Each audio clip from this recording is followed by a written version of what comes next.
You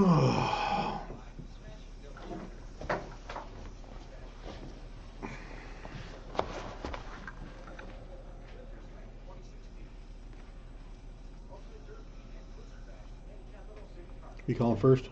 Teddy.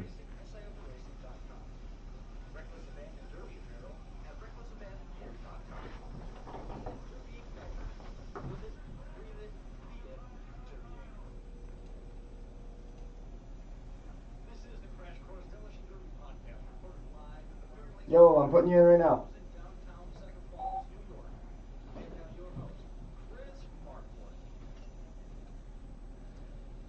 And that's good timing right there. Oh, man. Just like you planned it, huh? Oh, not even nearly, but it worked out okay. You ever thought of working with a director before? What's that? You ever thought of working with a director? I should. I really should. I should figure that out. I should save everybody the hassle of me being an absolute novice at this at some point. But it was awesome this weekend. It was incredible, awesome. Great weekend to be in Topeka, Kansas for Capital City Carnage Crash Course Podcast 173 coming at you. We've got news about the Fantasy League. I know everybody's been asking me what the prizes were. We had some interesting turns of events through the course of the weekend that haven't affected anything, but I still needed to go through and make sure everybody was still, if everything was going to fall in line the way that we wanted it to. It was awesome news there. We got some news on the RC Derby. We've got a huge lineup of guests. We're going to be talking with Teddy Papadopoulos after he won Mad Dog. Dave Diemel, after he won the Limited Weld feature. We're going to get a chance to chat with Scott Mulder about his win in the compact division, and then we're going to finish out a very, very busy episode with Ryan Kleinbeck, who just bought Johnson Bolt-In Cradles. And same name, same company, same product. It's just going to be under Ryan's direction now, so we're going to get the inner workings of that. Teddy Papadopoulos is on the line right now. We'll jump in quick and start right off by talking to Teddy. Teddy, I gotta believe that Cadillac is sitting in front of your house, so all your neighbors knew what you did this weekend. Yeah, she's out for display for everybody to take a good look at. That was very, very impressive. You called yourself winning that Mad Dog Award, and you proceeded to go out and earn every bit of that. You used the car up, you plated the car up, used it up again, fixed it again, came out and gave it everything you could in the feature. Tell us about the weekend. It's like everybody else. I come out there with my goal to come out and take that $10,000 down. I knew we had some good drivers in my heat. A lot of the heat packed up. A lot of great drivers just from all over. Showed up. I knew Duke was going to be one of the hard ones, and Yoni of course too. And those I figured if I didn't get on them, somebody else was going to, or they would get a drive around and kind of pick their shots and have a fresh car later on. So I wanted to beat them too, and that's what my goal was to start out with. Make it back to heat and then go from there. Ended up driving a little harder than maybe what I should have to chase that 10,000, but I was having a blast, and just after the way the heat ended and all the responses I was getting from Mad Dog and this and that, and the way my car was, I set my new goal to chase down that Mad Dog, and everything ended up working out, towards that. When they did the show open, they had all the drivers that were in the feature, and they had each one of them say, "I'm the champion." They didn't say I'm the champion. I'm the Mad Dog champion. Called it going in, and there was a lot of guys that wanted that money going home with them. Limited World guys, it was $3,000. Or excuse me, the modified guys, it was $3,000 to win it, and it was $5,000 for the Mad Dog. The Mad Dog could go to any class. Yep. Compact guys were teeing off like crazy, just like they always do. There's those little cars, and then they had an extra 40 feet to work with. So Teddy had some competition, and going into the feature, we said basically at this point he's leading the pack. All he has to do now is go out and cement it, and did just that. It was a ton of fun to watch. When you pick your car for the Limited World class at this show, are you looking for something that's a little softer so that it'll bend better because you know that you've got the fix-it plates on the backside? Or are you looking for the cleanest car possible so that you know that you've got the best chance to absorb as many hits once you decide to go into the mindset of just going after Mad Dog? I'm looking for the hardest car possible. Just to keep it from belling underneath. I took off my fan just so I have that extra 2 inches of clearance for my radiator to come back when I get in the bind and stuff. Now I was just looking just to chase that and make it as hard as possible, run as long as possible, get as many hits out as I could. Now, Teddy, you got a lot of trophies, But the one you got from Mad Dog, that's got to rank right up there as one of the coolest ones you got. That is absolutely the coolest one I've ever got, especially, being on the level we were at out there at Topeka. I mean, that's so much more. I've got a few local Mad Dogs and stuff, but you're talking about a fair show compared to the level that Blizzard Bash and Capital Carnage is at, with drivers from all over the country and stuff. And, guys go out there and they just go out there to have a good time. And I'm not the only hard driver out there. That 81, I didn't catch his name, but his mock feature. I was watching him and I thought, man, this guy is just straight nuts. And I was worried that he was going to get it, the performance he was putting on just in the mock show. But yeah, that's it just ended up all coming together and drive trains came together and had a great pit crew that helped me get to this point. A lot of it was me on the track, and there was a lot of behind the scenes guys who put in a lot of work and put a long hours with me to get there. Yeah, when your car came off the track, I wasn't sure what kind of shape you were going to be able to get it back into, and then we came out when Chris was doing the interviews there, and I kind of got a look at it, and it was bent after the heat, and I was impressed. I mean, you guys got it back, and it was hard for the Consi. I mean, you were making hard shots in the Consi, and it was holding up well. I mean, you guys really did a nice job fixing that. Yeah, like I said, it wasn't just me. There was a lot of guys in it, but when we come back from the heat, I was really looking it over, and with the time we had allowed, and of course not being in your shop, not having all your tools and spare parts and everything else, I was really wondering what kind of shape we were getting in. But we ended up getting it pulled down really good. We got that place put in behind the DP, and I knew at that point, as far as anything behind the cradle or anything, I wasn't going to have to worry about going out or nothing. At that point, I knew it was going to stand up forward, on forward, and it just could be like a kicker car at that point. It ended up pushing back probably almost 8 inches total the way it crushed into the front pocket and everything. My stock got up against my A-arm. Well, I didn't know what was wrong. And she was really about where she finished up was where she was locked in, and I don't think it was going to do anything other than that. In terms of these rules, we've mentioned a couple times how similar they were to Blizzard Bash team rules here a couple years ago. To compare those rules now side by side in terms of what the car was able to take, is that a fair comparison? No, Blizzard Bash just a couple months ago? Or no, for a couple years ago. Oh, no, these cars are definitely softer. Of course, the classes changed and whatnot a little bit, but I wanted to step down a little bit from the mods. The builds on them were getting extremely crazy, but these cars are definitely a little bit softer and nowhere near what we could build to even 2-3 years ago. They're definitely better than on Ford and stuff with the rule changes. In terms of the rest of the year, where else are we going to see you guys running?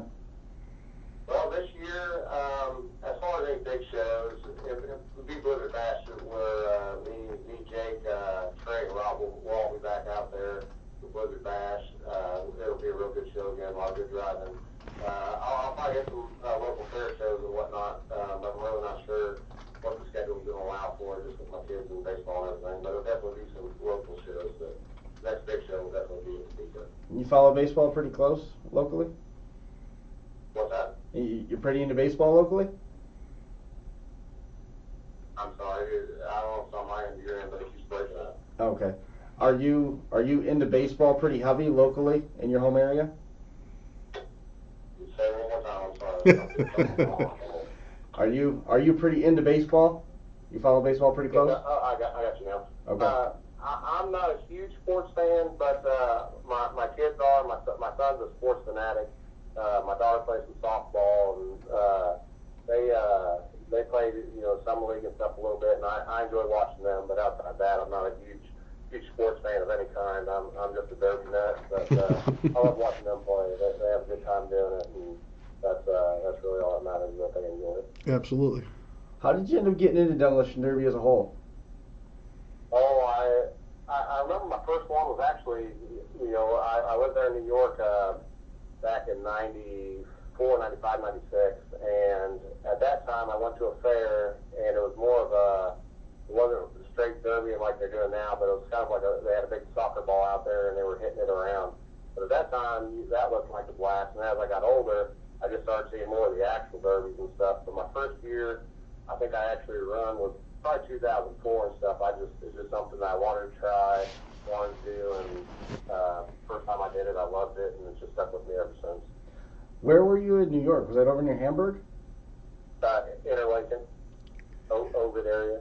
Get out. You lived in Interlaken? You lived in Interlaken. From 93 to 98, yeah. That's half an hour from where we do this show. Yeah, it's just right next to you guys, yeah. Yeah, I lived there till the middle of my 8th grade year, and then after that I moved away from New York. But my dad still lives up there. We were up there just a couple years ago and visited him and stuff. And I go up there occasionally. Wow. Next time you get up here, you got to come to the studio. Absolutely. Definitely will.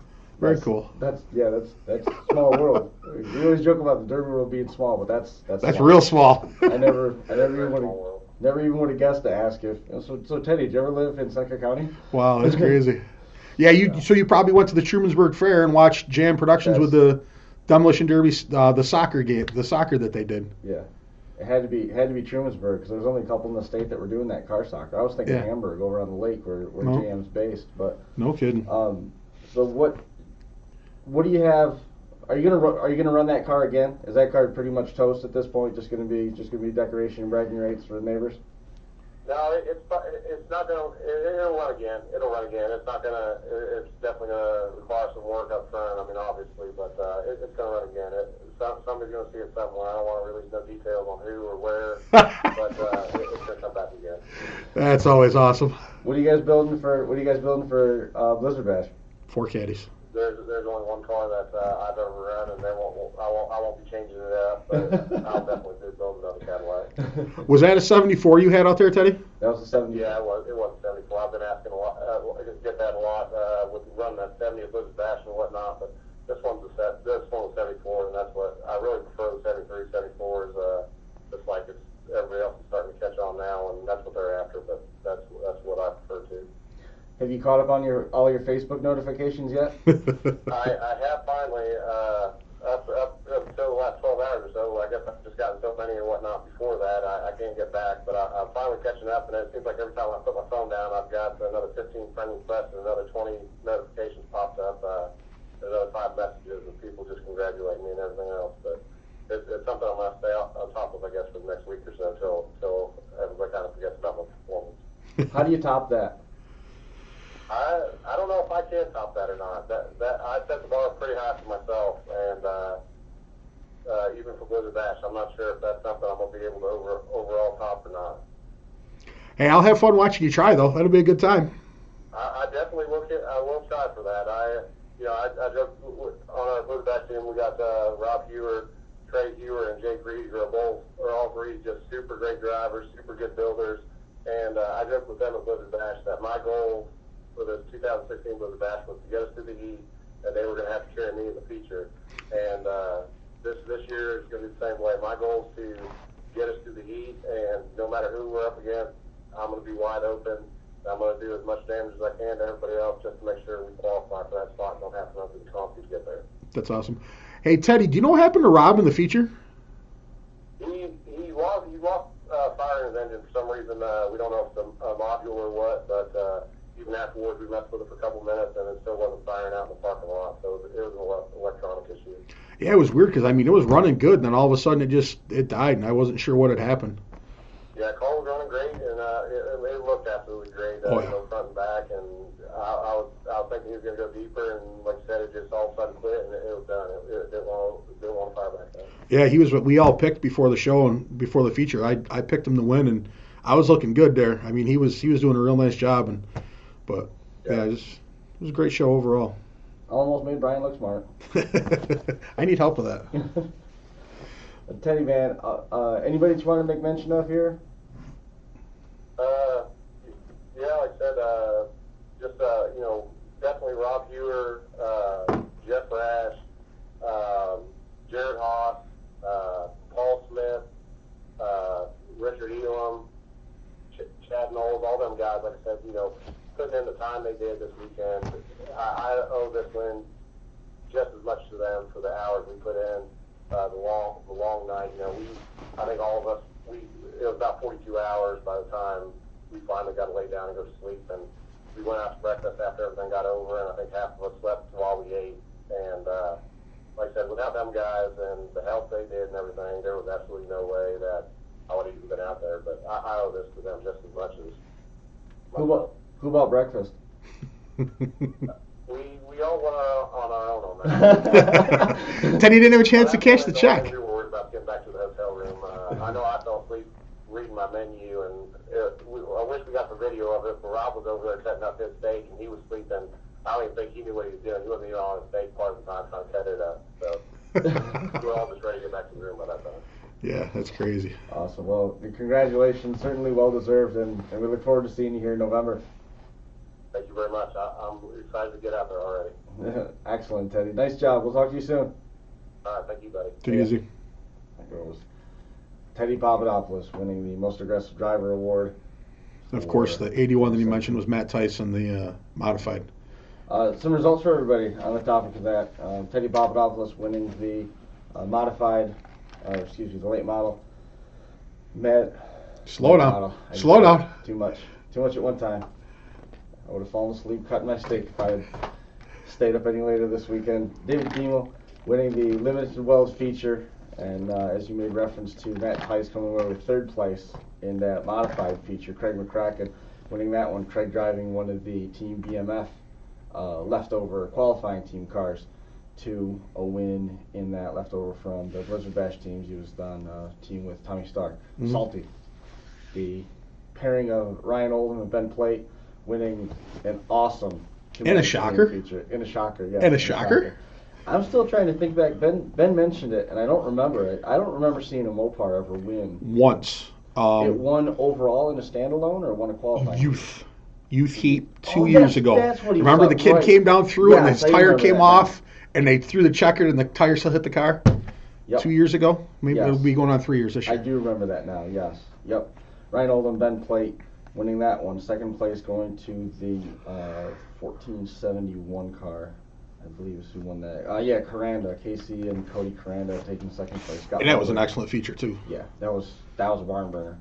They got Ben and Ryan got pushed up on the berm, and they went full Baja and got out of there to win the thing. And a couple of those shots, when they were packing in the back of that Lincoln, they were vicious yes, shots. Yes, they were. And he's convinced he had more hits left. Yeah. Ben and Ryan are convinced. They're like, oh yeah, we could have done that a bunch more times. I don't know what school you went to, but that is not what I saw. And Scott Mulder winning the compacts. We got to get a hold of him here momentarily, and we'll find out about Scott's run through the compact feature. I'm going to tell him we were going to call him. I don't want to surprise him? Yeah. Yep. I think it's. So what time did you finally get to bed last night, Chris? I haven't been to bed yet. I was trying to get my kids chased upstairs at like 5 o'clock. They didn't think that was a good idea, though. What? I was trying to get the kids chased upstairs at like 5 o'clock. They didn't think that was a good idea. idea. They want to go part of that? Nope, sure didn't. Yesterday was definitely a long day. It was a birthday party yesterday, right? Just dinner with us, the family. Didn't want anybody else at the house? I didn't care. This upcoming Saturday is going to be his birthday party. Yeah. I'm thinking maybe Josh Checker could show up and just sign autographs. He's going to get his driver's permit now, right? He's 10. Hey, Dave, it's Chris. Can I put you in?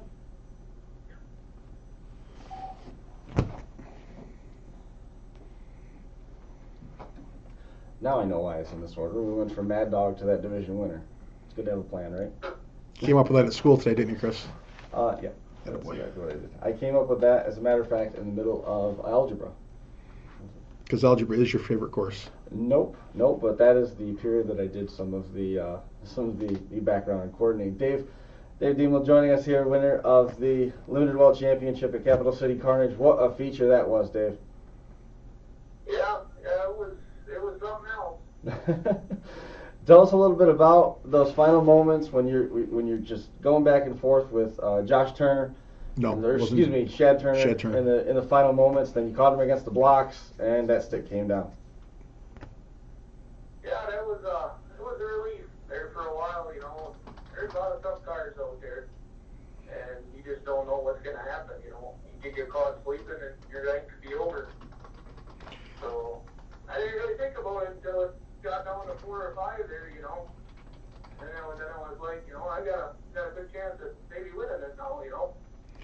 Dave, were you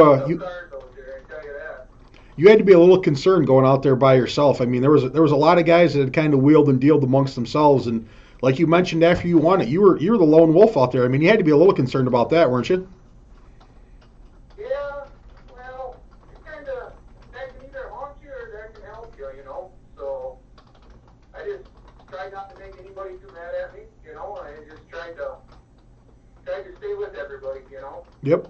And then in the end, it kind of worked out for me, you know. Oh, it definitely Really picked on me, and I didn't really pick on anybody else. It definitely worked out. You walked out with a big check and the big trophy. Yeah. What year wagon was that? That was a '73 Chevy. Yeah, they were. Now, did you have a lot of work to do after the heat? I mean, did it hold up as well as you'd hoped in the heat, or did you end up having to fix a little more than you thought you would have to? The back end of it there, when I forget who caught me, but it tore the back tiller off. It kind of blew apart a little more than I anticipated it would, but the track seemed really sticky, you know. It was, when you got hit, you didn't slide much. You got a lot of damage and you got hit pretty hard, you know, so. Yep. But the frame and everything stayed pretty good on me. I was lucky in that situation. Yep.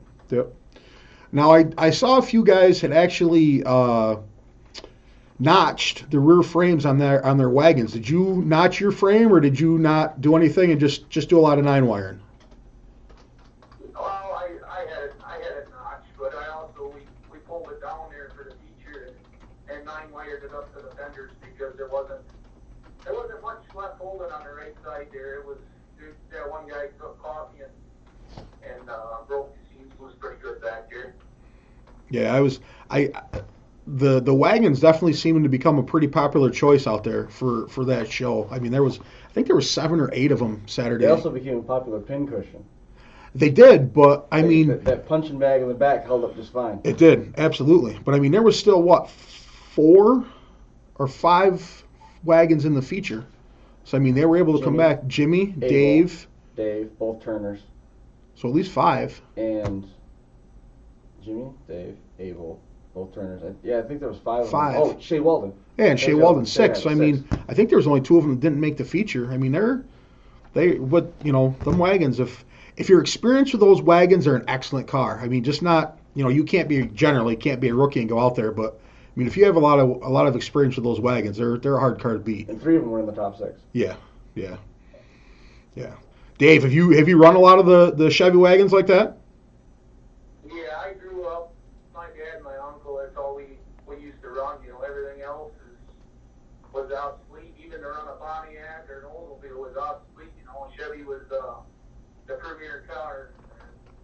I don't know. I love my '73 Chevys. I'll run every one I can find. My brother, he's the opposite. He likes the '76s, and he got caught in a wrong heat race. There was a lot of tough cars in the heat race. He got tore up pretty good there.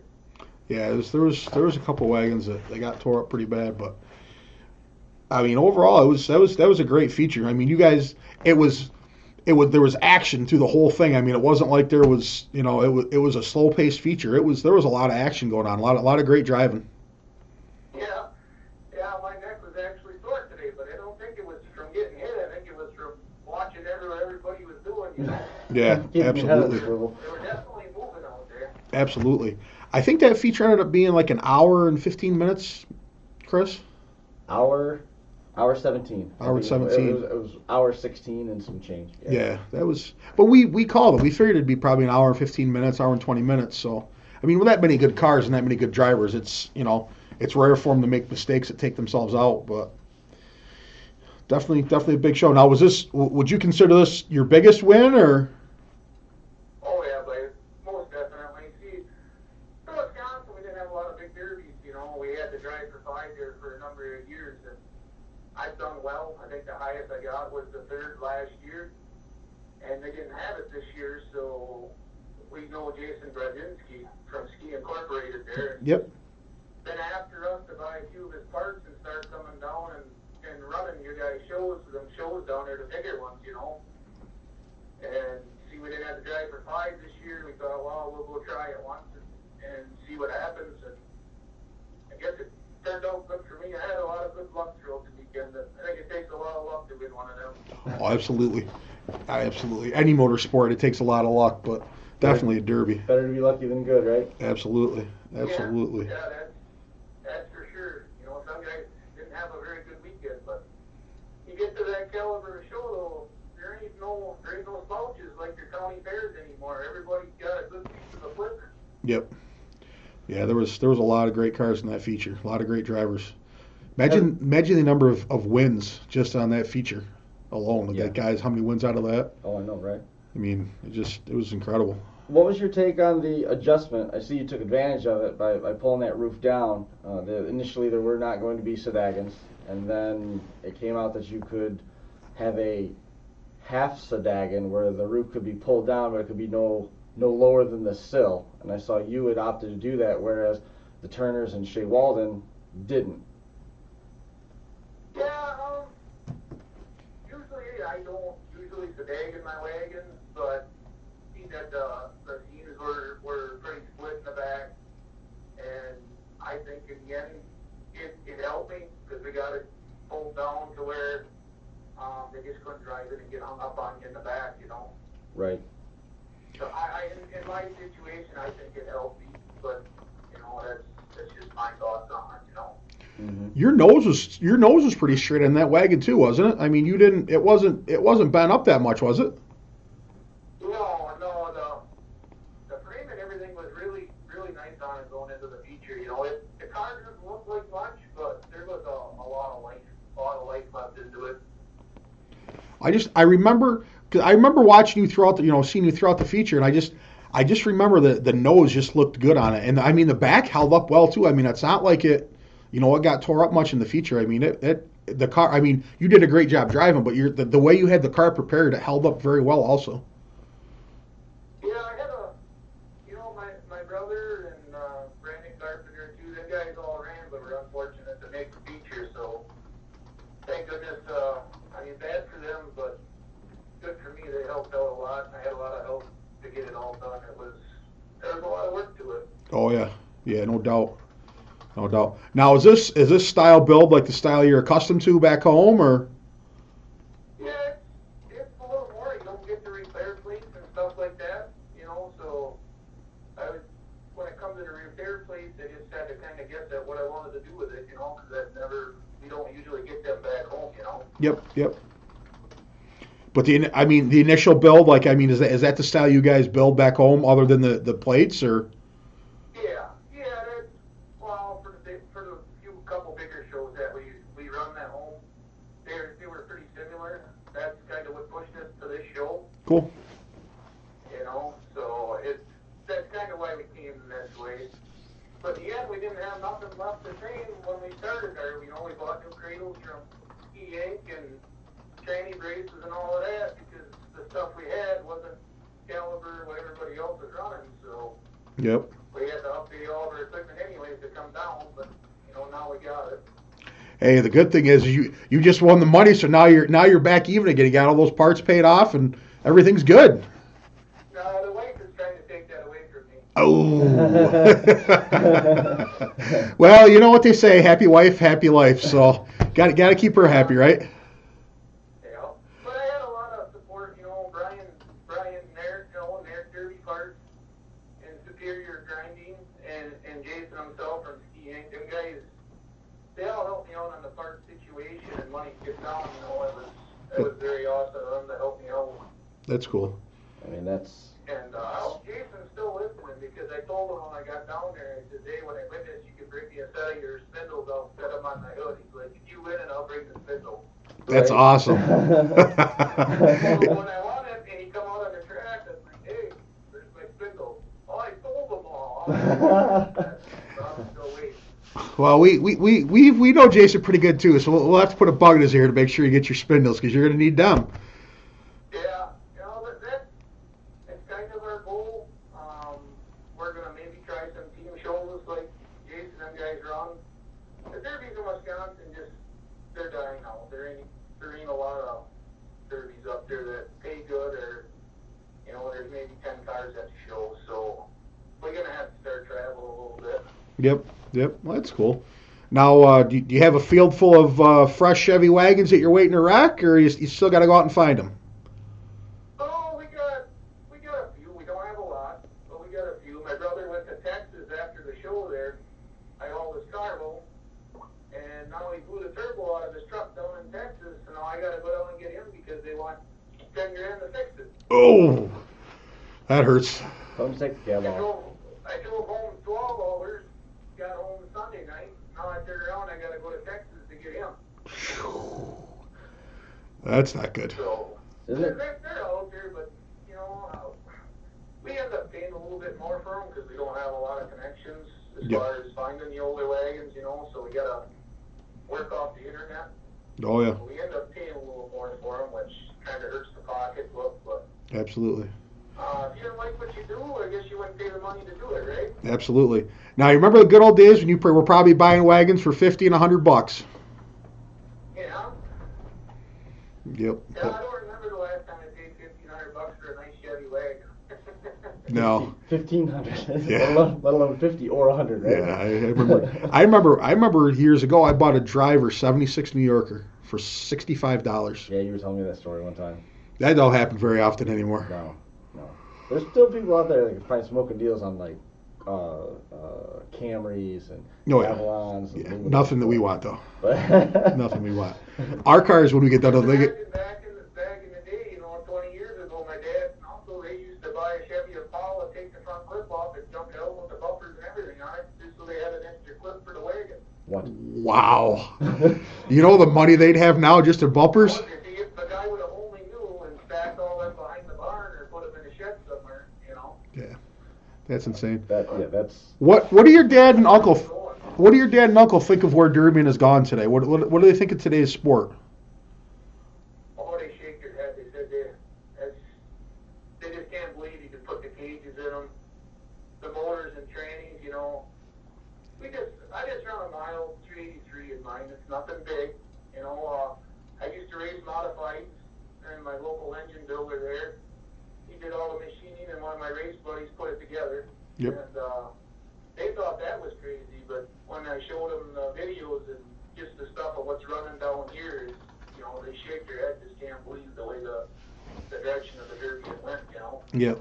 It's crazy. I've talked to a lot of the older generation, and that's the answer I get. They can't believe what guys do to cars, and the stuff that that goes into them now. But it's definitely wild. But I mean, the thing is too, though, is like we've seen as we've traveled, is it's almost like they're going back to a less of a real heavy build. You know what I mean?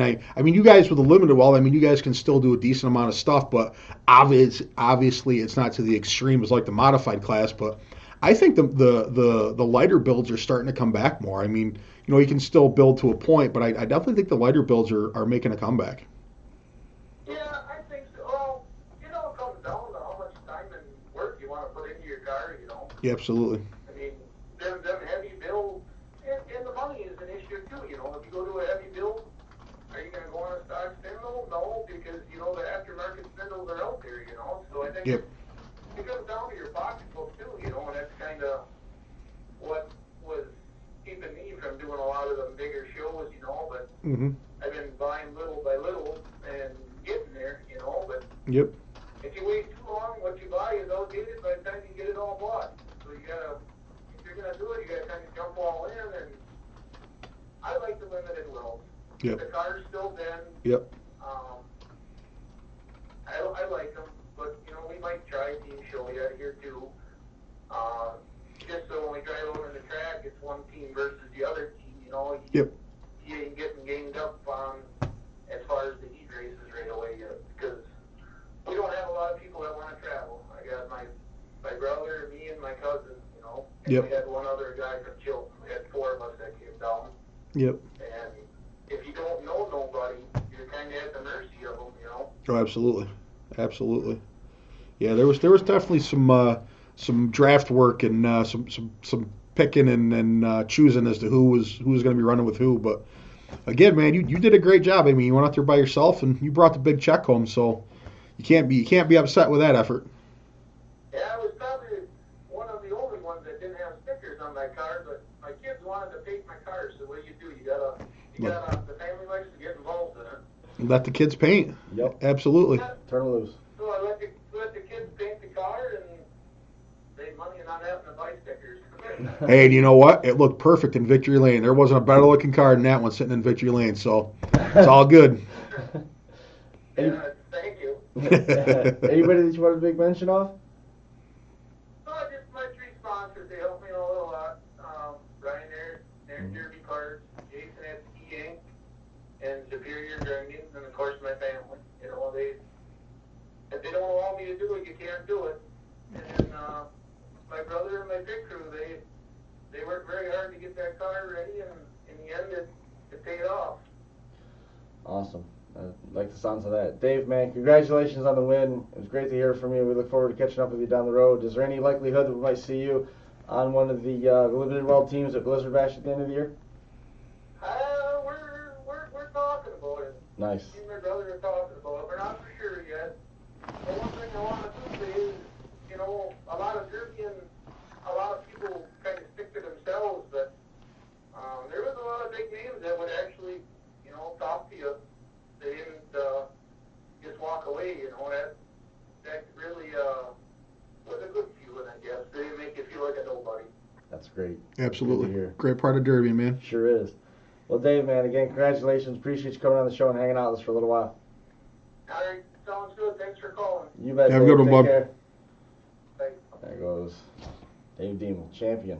And nobody's going to take that one away from him. He earned every bit of that, too. Absolutely. Trying to work his way down, and it was a great feature front to back. Oh, yeah. That phone?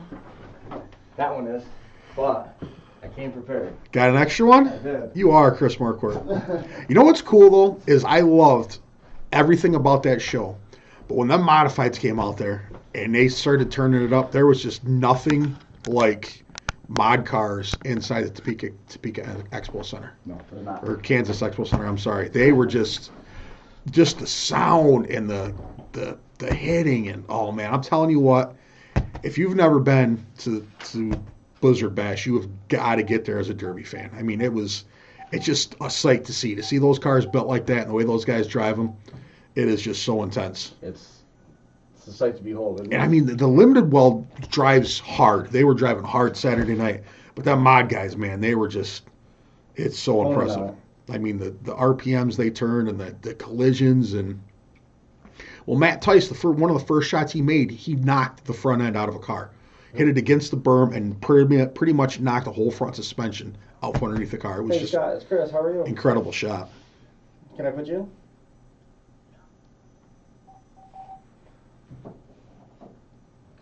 Yeah, there was plenty of that. There's no question, there was plenty of that. And then on Facebook, we saw it during the feature, but a couple people got a great picture when Daniel, or I think it was Matt Tacey, hit along the berm and put them up like this. There's a couple real good pictures of that. So that was Matt. Yep. And you know what? We're talking about the hard hits. The compact guys.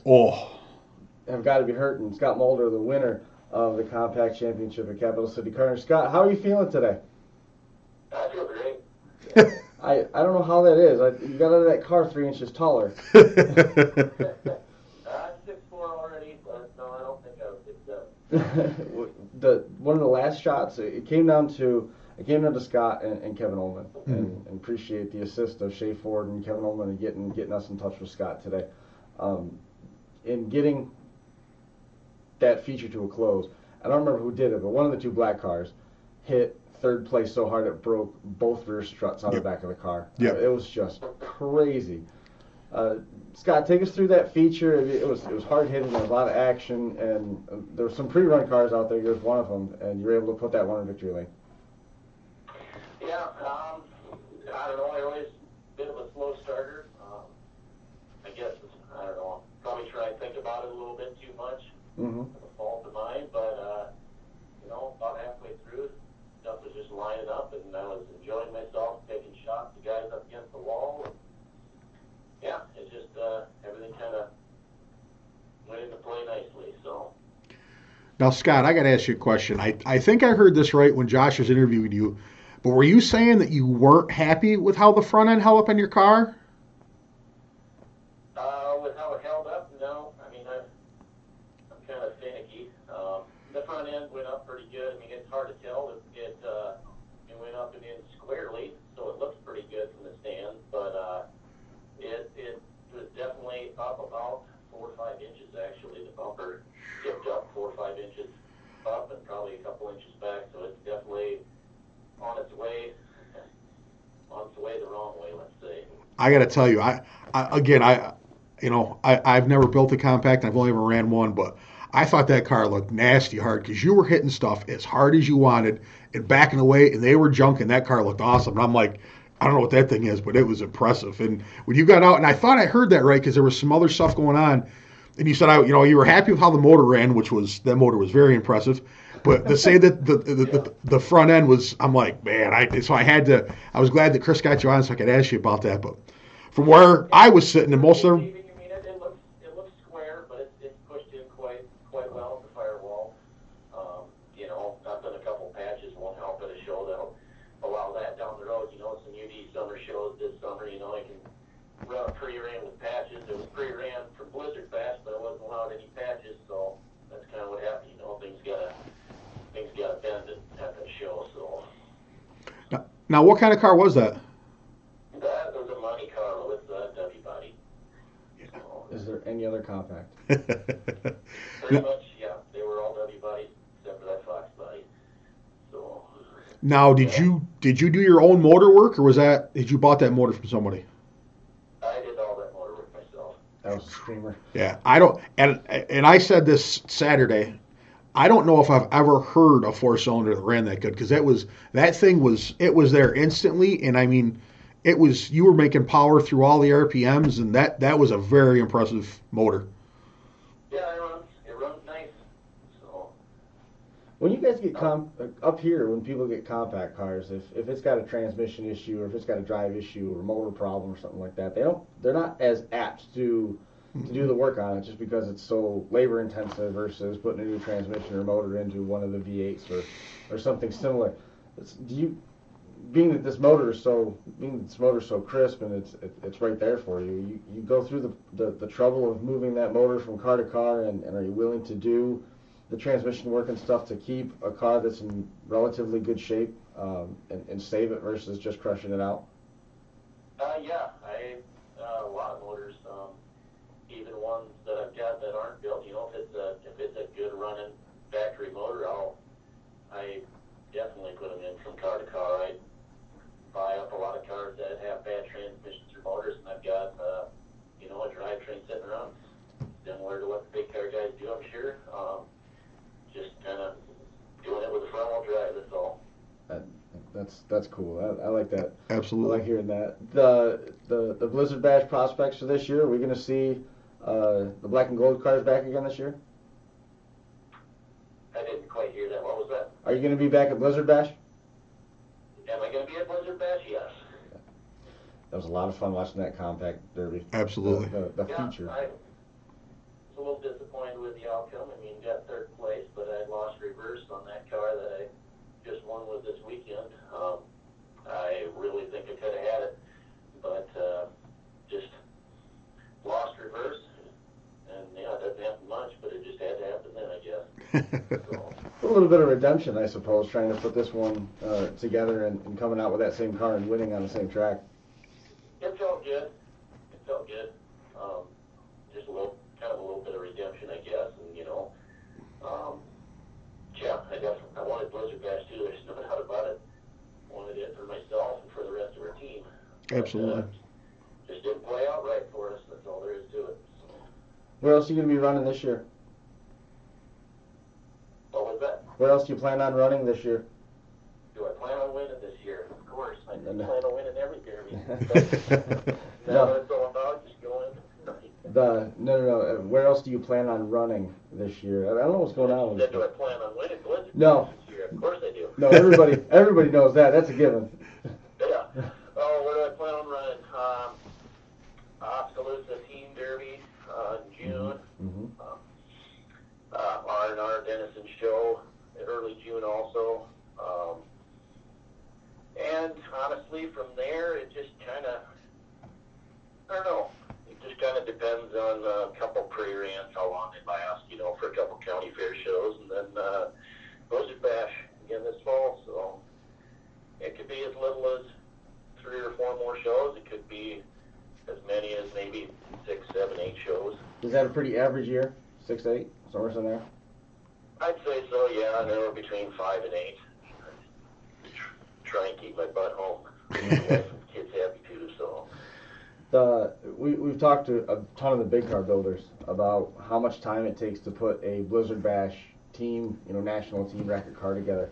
How much time goes into putting the compact team cars together? The rules that let you do a little bit more, just like any other division at Blizzard Bash, and they seem to take plenty of abuse. We saw you guys certainly use the cars to the maximum. How long does it take for you to put a car together generally, and then how is that compared to the cars for Blizzard Bash? Oh man, I'd say a general fair car in my area in compact, I probably could whip one out in maybe 40 hours. I don't know. It's really not too terrible long, Right. Blizzard Bash car. This fall's Blizzard Bash car for sure double that. But Wow. because I had, it all depends on cages. I mean, you get different promoters that allow different cages, different engine protectors. So if you got to build something new for a new set of rules, that will definitely lengthen your build time exponentially. It's just all dependent on the rules and what you got lying around for parts. So if you got to manufacture something new, I'm not a fan of buying stuff. I like to make my own stuff. So Absolutely. probably takes me a little longer that way, I guess. But Given the success that you've had at this level, I've got an inkling of what your answer might be, but what build type do you prefer? Do you like the stocker stuff, the lighter builds, or do you like going to the extreme of sinking 80 hours into aluminum? I really like them both, to be honest with you. Yeah. I had a great time last summer. Won a couple derbies with an R&R build. It was a build I did on. I took half a day off one day and then finished it the next night. So yeah, like I said, it's probably one of them closer to 20, 30-hour builds max. And yeah, I won a couple shows and got second on a third show before it was done. And very low input, still had a lot of fun and got some money, got some wins. I enjoy the rush of the big show, going through that tunnel, getting into the arena at Carnage and Blizzard Bash that's quite a rush, seeing all the people up inside that arena. Absolutely. We get a kick out of walking through that tunnel just on our feet when there's nobody there, just to get down on the track and see how big the place is. So I can't even begin to put into perspective what that must be like and what that feels like when you walk through there, the lights are off and the screens are playing and the spotlight's on you and the place is full of people. Yeah. Yep, it's addictive. That's why I like to do it, that's for sure. The way It you wasn't any fun, and if I wasn't nervous, I don't think I'd do it anymore. Nerves are part of the game. Absolutely. The way you guys hit, man, I would think that the promoters want as big a cages as you could get in those cars because, I mean, the compacts are a hard hitting class. I mean, I can't believe that the promoters wouldn't let you guys build build really good cages for those cars. I can't hear the That's other okay. guy. I know. We're having some trouble with What he asked. we're having some trouble with the headset for some reason. I don't know what's going on with it. He's just Hear you loud and clear. yeah, because I'm holding you right next to my mouth now. Because we're plan Bing it right now so that we don't lose you and we can still have a little bit of contact with the folks that we have on the line. We're just talking about the size of the cages and the hard hitting nature of the compacts, and in your neck of the woods, it would just kind of lend yourself to think that they would want you to run whatever cage possible. Is just almost not to say that it's an unlimited cage, but as violent as some of those impacts can be, I'm not surprised that those guys aren't advocating for heavier door side at least. Yeah, I am a little bit surprised too. At Blizzard Bash, they allow a pretty healthy cage. Obviously, knowing that they're going to get the cream of the crop there. But around here, I do still see quite a few cages that probably don't belong on the track, and I usually be real honest with you, try and stay away from it and just get wheel shots, you know. Right. Because, yeah, you know, some of them just need to get bigger cages and, almost make it mandatory, like you said, you know, and have a minimum along with that maximum. Right. Absolutely. We've been in some travels and seen some very interesting cages, and it's been multiple times where we've seen guys get hit in the doors and the halo falls off or the dash bar comes out or something, and, you know, it's one of those things where you don't want to hurt anybody, because everybody, you know, there's nobody that's a professional per se. Nobody's just making their money off demolition derbies. Everybody's got to go back to work on Monday. Yep. Scott, is there anybody that you wanted to make mention of to help get the car to Topeka and helped you in this win? Really, respect my best friend Kevin Holman. I mean, we've been derbying together for a long time. He helps me, I help him. Iron sharpens iron. That's what it all boils down to. I wouldn't be near as good as I am if I wasn't derbying against him all the time, and I think he'd say the same about me. And that's about it. So. Awesome. Well, Kevin, I appreciate you coming, Scott, I appreciate you coming and hanging out with us on the show for a little while. Congratulations on the win. Thanks a lot. You bet. We'll see you in Topeka. All right, bye. See you then. Bye now. There goes Scott Mulder. Awesome win.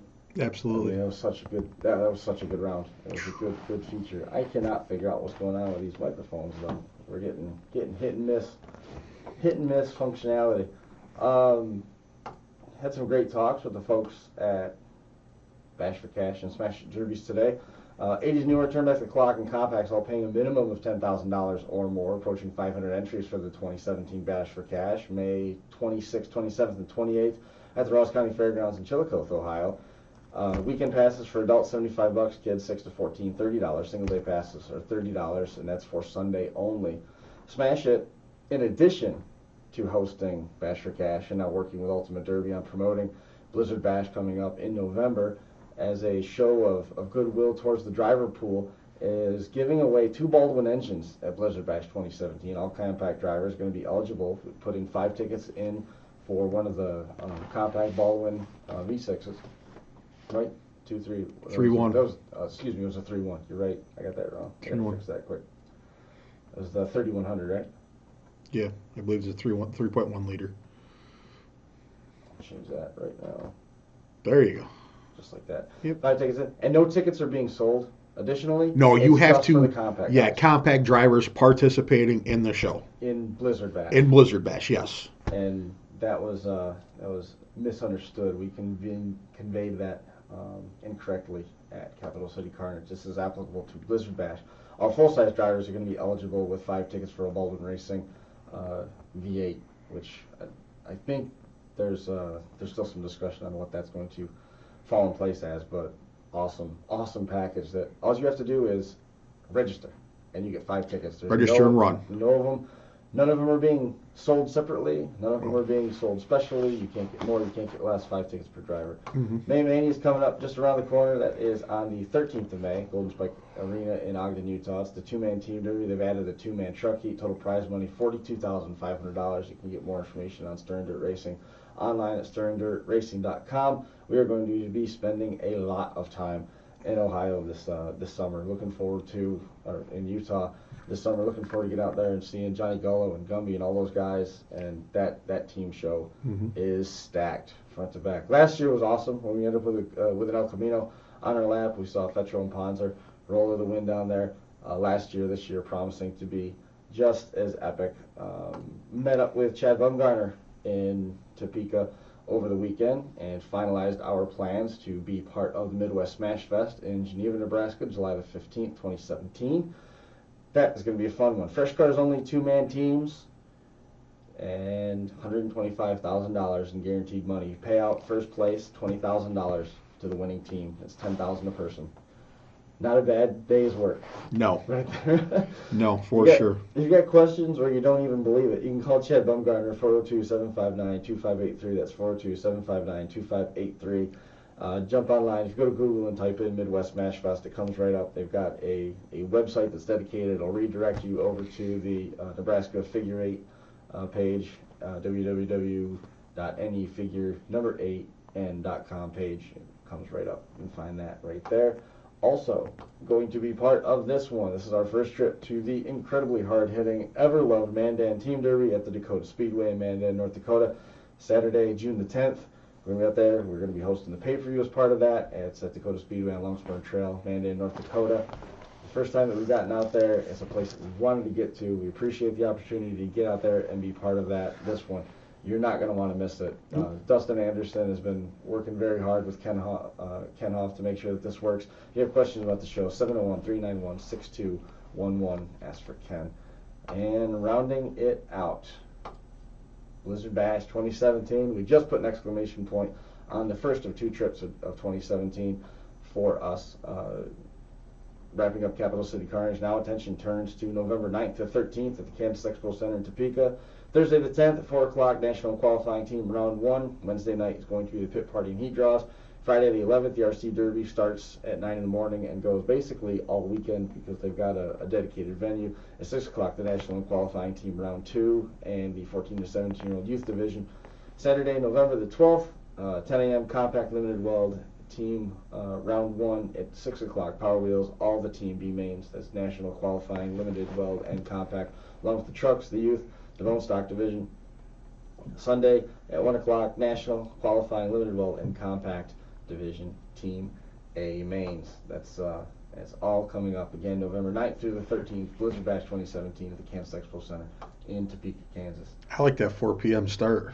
Like all that, yeah. There's a lot of good news on that schedule. Yes, there is. You might actually get a chance to sleep. Between sleeping and finding some place that's not Denny's. Oh. Well, the one, I can't remember the name of the place we ate. The first place we ate when we all went together. That's always good food when we eat there. The barbecue joint? Yeah. I don't even know the name of it. Either do I just know where it is. But it's good food. Yeah, that's also true. That is also true. Number 39, Belly Up, winning the Fantasy League. That individual now will be getting 2 tickets to Blizzard Bash, and getting basically the weekend pass to Blizzard Bash and their hotel rooms. Cool. At the Crown Plaza Hotel, right on the same grounds as the Kansas Expo Center. Second place, they're going to get a voucher for roof sign. Third place, they'll get a voucher for door wraps. Then we've got apparel and magazines going back through 10th place, just like we did last year. So cool. Excited for that. There's been a lot of people asking about it, but I was going to wait until we announced it tonight. Now, from there, I'll be sending all the emails out so that the folks that did finish in those top 10 slots. Does the winner still get the autograph picture of Josh Decker? Or No, Josh changed his mind. Josh went okay to that? Yeah. He's like, you're going to have to pay me for that. I said, I'm not paying you after I have to print that 8x10. That's terrible. He's a tough celebrity, but celebrities sometimes are tough, right? And of course, Ben and Josh had a pretty good run in the two-man extreme team. Yes. Up until the point that the negative burnt off the battery, and they were holding it on the battery. The wires were so hot, Ben was able to strip it basically barehanded. Yeah, grabbed it and pulled. Hey, Thankfully, had a glove on. That's Chris. Can I put you in? Perfect. Very good. Hang on just 1 second. We'll pop you right down.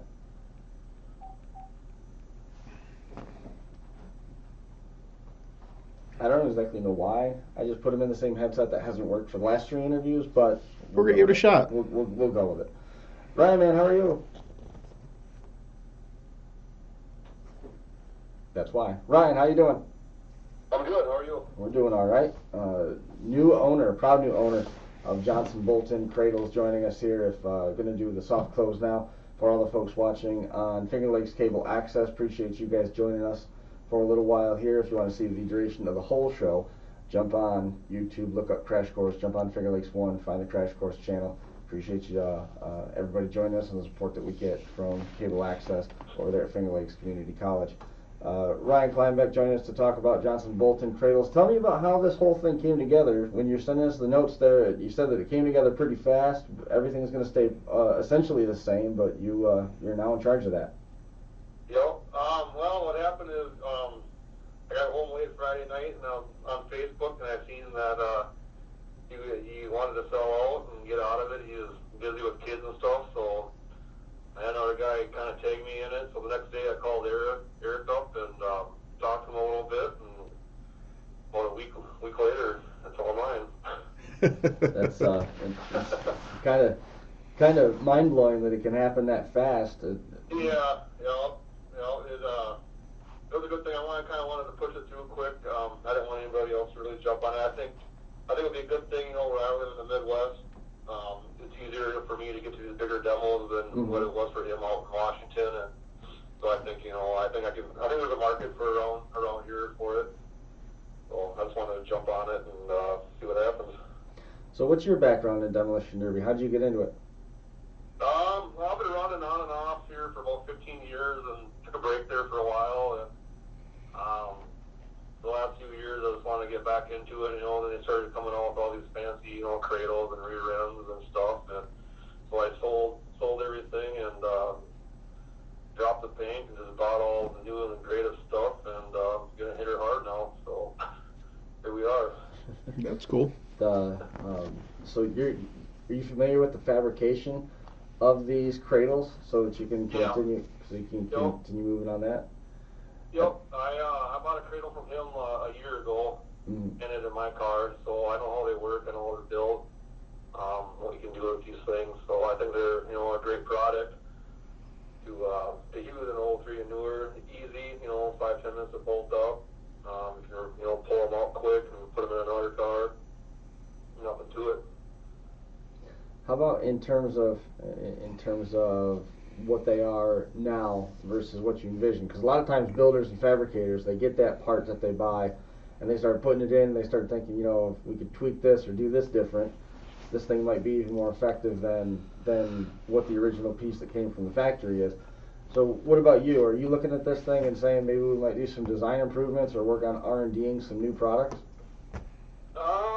I don't know, maybe. I'm thinking I'm going to keep it the same for a while and run with it. I think it's good the way it is. If I'm going to start changing stuff on it, I got to talk to the promoters and see, what they'll get along with. As far as like the size of the plates that you use for them and, the length of them.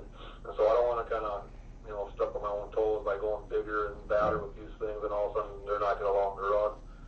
So I'll probably end up, keeping them the same for a while. As far as other stuff, we'll see what happens with it. There's always an option of maybe getting into some other things also with it, as far as suspension stuff. But, one thing at a time for now. Still pretty new yet. Is that a part of the battle that you were expecting? Is that different? Is it the same in terms of getting on the same page with the promoters, making sure the product that you're putting out is something that they're going to allow at the show? Yeah, I want, Sam, he allows them on his, and I just want to make sure that, I'm going to keep everything the same and just keep them in the rules for now, and that way, keep using them. I don't want to change nothing too drastic on them, and then all of a sudden they're like, no, these things are too beefy, together, and really going to town these things, and we're not going to allow them anymore. Right. So. In terms of, I lost my train of thought there.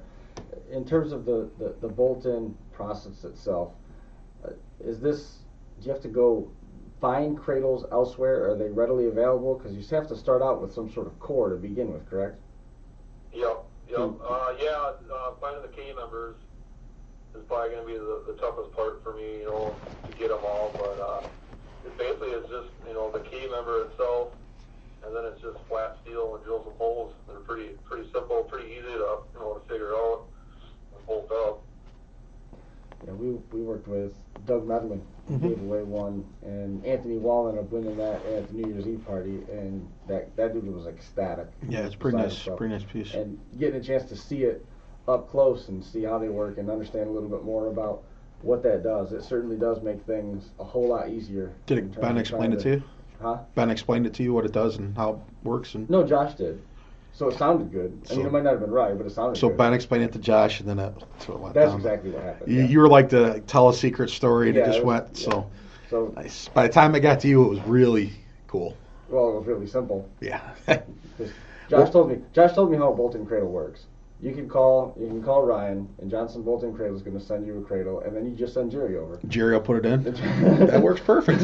That's awesome. It's pretty easy, right? Very cool. Did you get a chance to see Josh and Ben run in the two-man class? I did. Yeah, I did. Did they at least make you a little proud? I did. I thought so. Yeah, that'd be a hard class. I think we were talking about that when it was going on. definitely got to get in sync with each other on, the steering and then the gas and the brake and the shift and everything. And I think it takes a little bit to figure it out, but it seems like, a lot of the guys figured it out fairly quick to keep rolling with it. Ben Plate was driving, and he had a 5-speed. Yes. But he was driving, so he had no pedals Mm-hmm. on his side, but he was still doing the shifting. And then Ryan Oldhoven was working. No, maybe he had the clutch. Did he have the clutch? And Ryan had the gas and the brake. Well, I mean, yeah. Clarify that. He didn't have the gas and the No. brake. He must have the clutch if he was doing the shifting. Yeah, I believe. But the throttle and the brake were over on Ryan Oldham's side, so Ben was doing the steering and the shifting. Did you see the Wise Guys video from the 360 inside of Ben and Josh's car? No, I haven't seen that. I haven't been able to watch the whole thing yet, but I watched a little bit. It's pretty cool. And Were they swearing at each other? I didn't watch it with sound yet, but Good decision. yeah. But in the first time that Ben and Josh drove that car is when they got it in the barn and drove it across the road and into the arena. They hadn't done any practicing before, so they did pretty decent. It was, like I said, though, that was an awesome meet to watch too. That was really fun. That's crazy. Yeah. Yeah, I think I'd want a few practice runs on something like that, get the hang of it. And Ben and Josh both said that it worked out well for me. They both said that they were. I mean, there's things that they would have done differently, but like as far as the driving and stuff goes, they said it worked pretty good for them. The battery holding the cable by on hand. The battery by hand that didn't work out the best. But No. Ben was able to strip the casing off and wrap it around and get it a little bit longer. Yeah. I heard they have some issues with that there. Yeah, but they did. I mean, great fun. You got to thank the Wizorgs for building a car for him, and Jason Dials on a borrow motor. It was it was really great for all those guys to come together and do that for those two. And I know they really appreciated it, and they had a lot of fun. So it was cool all the way around. Did you hear about when Josh got in the car the first time? No. And started to. Yeah. They were trying to move it, and he was asking why it was steering. So I was like, is the steering binding up? He didn't realize it didn't have power steering. It's the first time I've ever been in a car without power steering. Oh, well, Josh is kind of a little guy. Yeah, he's going to kill me. Josh is kind of a little guy. That happens. Now, if Ben would have been... We grew up not having that. That's how you learn. Josh is home right now yelling at his computer. If Ben would have been steering it, he wouldn't have noticed. Now it's a necessity to have that in there. It makes it so much easier, but yeah. That's funny. I don't even know if that's true. I made it up. I'm sure it is. I'm sure it is.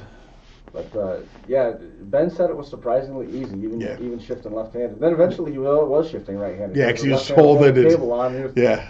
And then later on, Josh ended up doing some shifting, and Ben got a couple bruises. Yeah. Josh had a big welt on his hand. I think he ended up punching the battery box inadvertently, holding the. Trying to hold the battery. Yeah, because I heard him say his hand was jammed, and I that makes sense. Going after Josh. Yeah.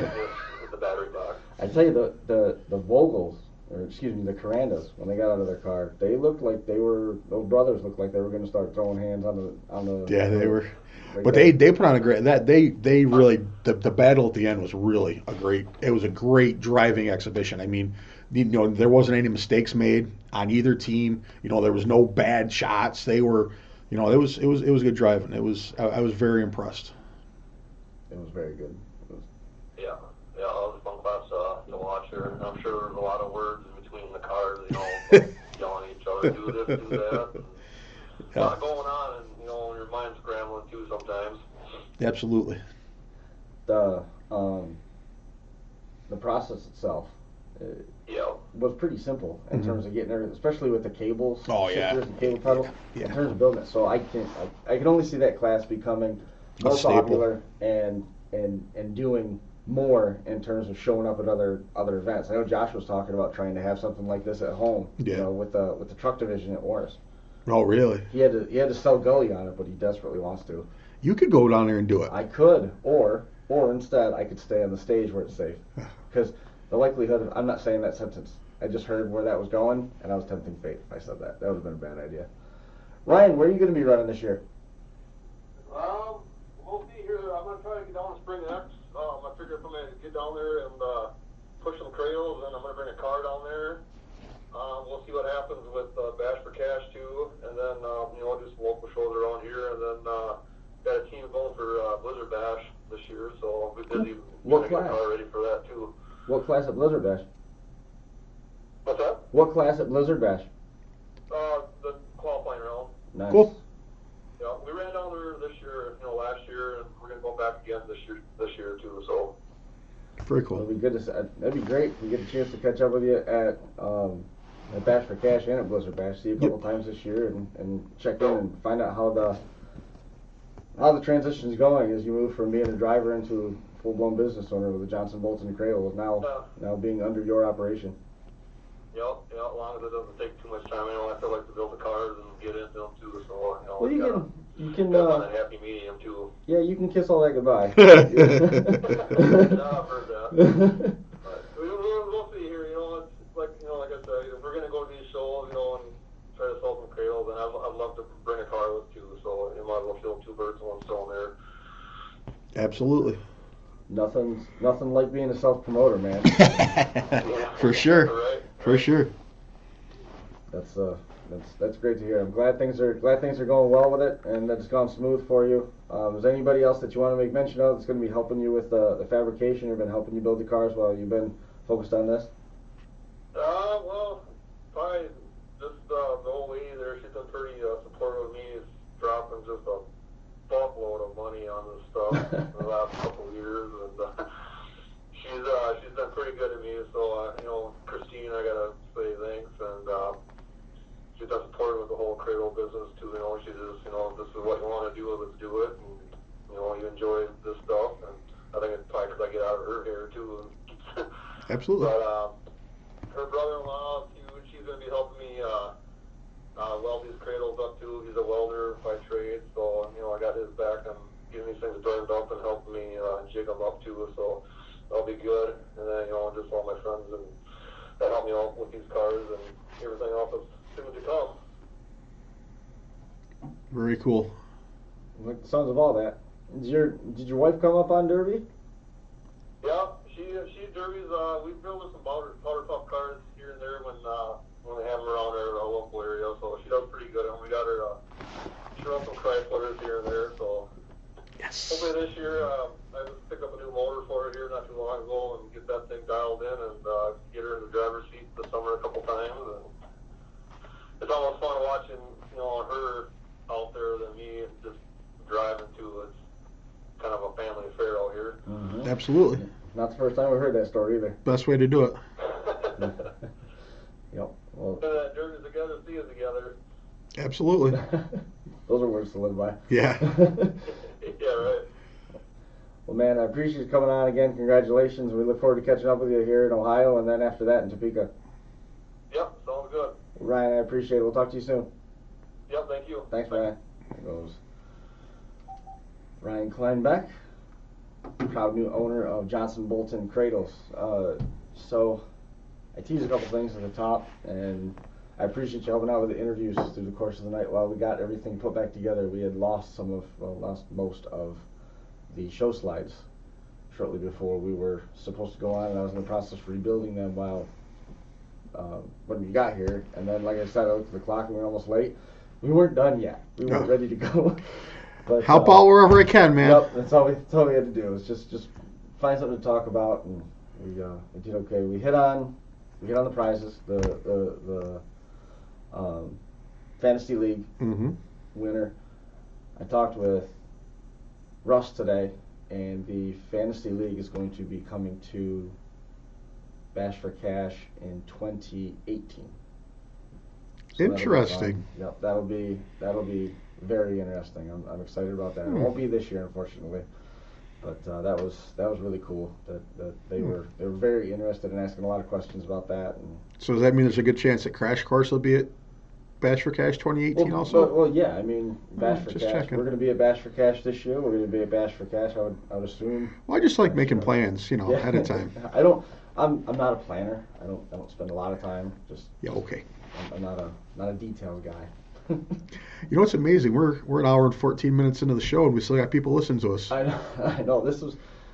I knew this was going to be a fast show, and the fact that we got 4 interviews in and it's only a quarter after 7, I think we did pretty good staying on schedule. Yeah, and we already got all the drops in too. Yep. The RC Derby. We've got the green light to go ahead, and It is going to be a team format at Blizzard Bash. We're going to have access to the agricultural building out back. We've got to basically have to wheelbarrow the dirt in, but we will be able to set up to 2 tracks inside on the smooth concrete. And By we, you mean you, and who's going to help you? well, you, because you're a big guy and you can handle a wheelbarrow. And we're going to wheelbarrow some dirt, the excess dirt that always sits off to the side by Yep. the open air impound. Mm-hmm. Some of that's going to be brought in there to put a surface down, so we'll be able to run on that. We're gonna have What's in there now? It's the building that's not used. It's the agriculture. No. building. What kind of floor though? Smooth concrete like the vendor area. Okay. So why don't you put up your walls and take Coke syrup in there, put it down, and then when you're done, you go in there and wash it off. Voila, it's gone. Because then it's not on Blizzard Bash dirt. It's just so much cooler. Yes, but then you would have the best traction you've ever derbied on in your life. We've done cola before. You'd be pulling wheelies and Yes. hitting like. Scott from Scott's Derby Tire was there, and he had a couple cars. Yeah, we saw him. Yeah, and Leon Rumsey, he had Yep. his car there. He Yep. showed me that, and I pointed up a couple things he needs to address. He may have cheated a little bit. No, he had more rivets in than he was supposed to, and he didn't realize that I was going to count him the way that I did. He counted him one way, and I counted him, and I said 2 have to go, but it's not going to affect the car. It was good to see him. The cola in Auburn, twice now, we've taken Mountain Dew and sprayed the track down and got it sticky so that on the linoleum the cars would get, and it blacked up like crazy. It took rubber like you wouldn't believe. Like Canandaigua on a day 200 lapper. Yeah. It blacked up pretty good, and we were able to clean it off with some Simple Green. It washed right off, no problem. So that's. I'm going to work on you to try to get you to run on cola. I think it'll be a better deal for you. Done. So that was easy. Awesome. Just gotta get a spray bottle of cola. There you go. You can do that. But yeah, that's gonna happen. 4-man team, and because we have the venue that's open in perpetuity until we're done with it, basically we'll be able to have a couple open divisions. Cool. So adds new truck division, and perhaps the ice cream trucks. You've seen the delivery trucks, the big, they look like UPS trucks. Mm-hmm. The buses, those will be able to run, and maybe some other stuff. You're gonna have to be paid. Maybe you should have an Ohio build class. A lot of people keep telling me that they do. Tyler Spittle built one, and he's got like 200 rivets in the car. It's ugly. It's hideous. It's patched. It's plated, and all this other stuff. It's I don't know. I don't know how they even move. It would seem to me that you're gonna burn up motors like crazy because the car's so heavy. Almost like the what was it, the Unlimited Modified or something that they had for a couple of years at Blizzard Bash. Yeah. Where they were breaking tires off and burning up trannies. So what's our next trip, Chris? Where are we going next? May Mania. May Mania is the next one. As far as I know. We're off all the way till May. Yep. We got some stuff to do locally. And then we're not off again until next December. Yeah, that's right. Yep, that's pretty much how it's going to go. But I don't think that's so bad. No. Get to go to a lot of new tracks this year. Very cool. Spend a lot of time in Utah. It's going to be a fun year. Very fun year. It started officially a month ago, and then got reiterated this weekend. We get to take a little bit of time off here in April, and then it's wide open. We've got FRC Crossroads, then May Mania, then a week home, and then 2 weeks Bash for Cash. And then Bash for Cash. And then the week after that is Mandan. And then 2 weeks after that, I think we've got Gully Show. Father's Day show. In which I'm going to be running in. And then, like a month after that, we have Geneva, Nebraska, the Midwest Smash Fest. So I mean, just like that, we're in the which I'm going to be running in. Which I'm going to be running in. You're running in Nebraska. Kenny Rosnell's building me a car. That's right. Yeah, you did tell me that. Is he going to do that thing? Don't tell anybody. God, I don't want to say anything. Kenny Rosnell's getting a lot of messages right now. That's fine. Probably saying, "Why are you putting that idiot in your car? He can't drive." It's true. It's true. He probably is giving it. What's he? I assume he's building a metric Cadillac. Metric. I'm not sure if it's going to be a Cadillac or not, but it's going to be metric. You'll be fine. He said, "What number do you want?" I said, "I don't know if I want to run 68 out there, man. I don't know if I can hold up to it." He said, "You're running 68 because then you don't have to bring a sign." So it's going to be 68. And I said, "I don't." He said, "You ain't even got to paint it if you don't want to. I'm just happy and thankful that I'm getting a chance to run a car. So That's cool. yeah, it's gonna be a good time. Good deal. Well, what do you think? We covered all of our bases for tonight? Put a fork in it. It's done. Sounds good to me. Episode number 173 in the books. Appreciate everybody hanging out with us. We'll be back here again next Monday in the FingerLakes1.com studios in downtown Seneca Falls. That's going to do it for this one. See you next time. Oh, I don't know why the phones didn't seem to want to work. it worked great for the first guy. Yeah, I don't know what happened. Because it was getting level. At least it looked like it was getting level. Maybe I muted it. I don't know. It was just quiet. Nobody messaged me saying that they couldn't hear anybody, though. That's the weird thing. You know what I mean? Yeah. Justin Martin is not running this year. No? Sold the clip off his Pontiac, then sold the Pontiac, and not running. Maybe he can get me the rest of his money. Doesn't He like. dropped money off, right? No. He did. Where? To me. When? A couple weeks ago. Really? Yeah. It was like $150 and he wanted to know what his balance was. Really? Yep. That's amazing. Must be Todd's Russians found his address okay.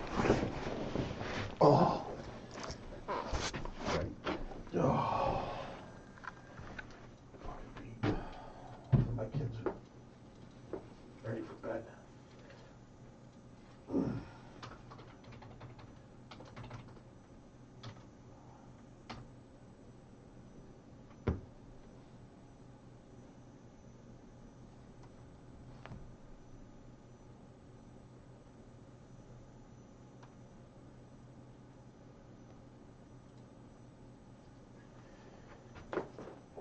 So.